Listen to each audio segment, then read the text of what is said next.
A Different Pond, written by Bao Fi.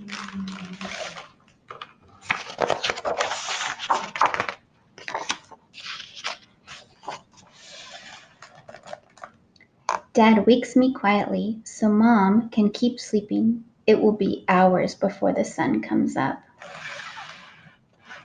In the kitchen, the bare bulb is burning. Dad has been up for a while, making sandwiches and packing the car. Can I help? I ask. Sure, my dad whispers and hands me the tackle box.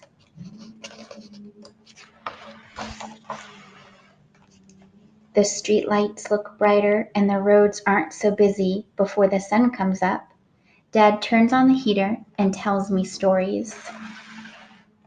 A kid at my school said my dad's English sounds like a thick, dirty river, but to me, his English sounds like gentle rain. We stop at the bait store on Lake Street. It always seems to be open. You're here early today, the bait man says. I got a second job, my dad explains. I have to work this morning. On a Saturday? The bait man asks. My dad nods. I feel the bag of minnows move. They swim like silver arrows in my hand. It's still dark when we get to the pond. We park the car and climb over the divider between the road and the trees. My dad holds my hand and walks through the tangle and scrub. Step where I step, he says. I am thinking about what Dad told the bait man. If you got another job, why do we still have to fish for food? I ask. Everything in America costs a lot of money, he explains. I feel calluses on his hand when he squeezes mine. Sometimes a Hmong man is at the pond. He speaks English like my dad and likes to tell funny jokes. Sometimes there is a black man there too. He shows me his colorful lure collection. This time it is just me and my dad. It is a little bit cold. I rub my hands together, yawn, and look up to see faint stars like freckles. As Dad sets up in a clearing, I gather small thin twigs for a fire. They need to be dry and clean. I count 1, 2, 3, 4, 5, 6, 7, 8, 9, 10, and then 10 more for later. I put some rocks in a circle and set up the twigs. Like a volcano, Dad reminds me.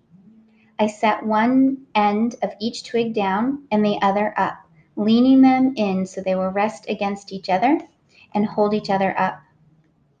I get to light with just one match. Dad nods. You want to put a minnow on the hook? Dad asks. I want to help, but I shake my head no.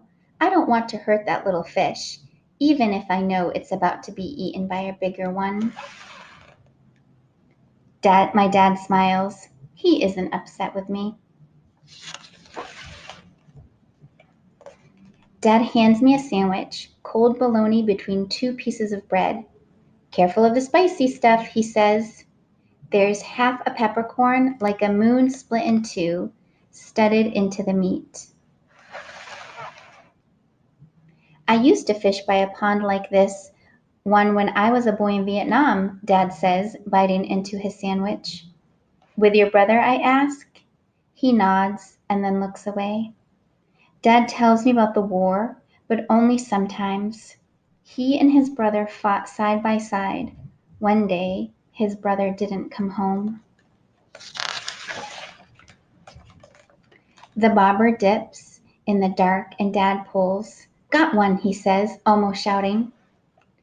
A crappie, and soon another. Can I help? I ask. He nods, and I use 2 hands to help guide the fish into the bucket. The fish feels slimy and rough at the same time. Dad laughs at the funny face I make. Dad smiles, his teeth broken and white in the dark. because we have a few fish and he knows we will eat tonight. Time to go home. Dad must get ready for work. He washes his hands with a small nub of green and white soap. Then I do the same. I look at the trees as we walk back to the car. I wonder what the trees look like at the other pond in the country my dad comes from.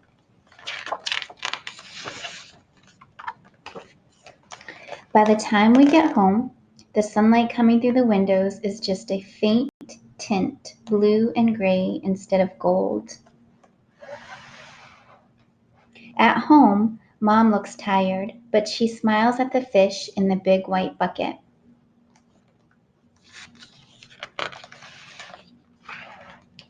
My dad changes his clothes and gets ready to go to work. He pats me on the back and says to Mom, "Our boy did a good job with the fire today." "You learn so quickly," Mom says. Then she asks me to help with the fish before she has to go to work, too. I'm sad that she and Dad must leave, but not too sad. I know that later on they will both come home. "Look after your baby brother," Mom reminds my brothers and sisters. She means me. Then she gets on her bike and goes to work. I am not a baby, I think to myself. I help to catch dinner.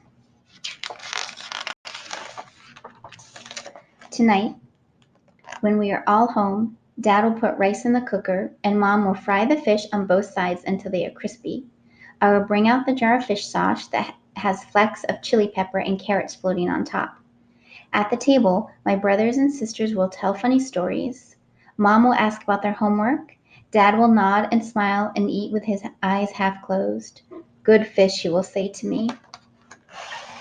And I will smile and nod, and later, when we sleep, we will dream of fish in faraway ponds.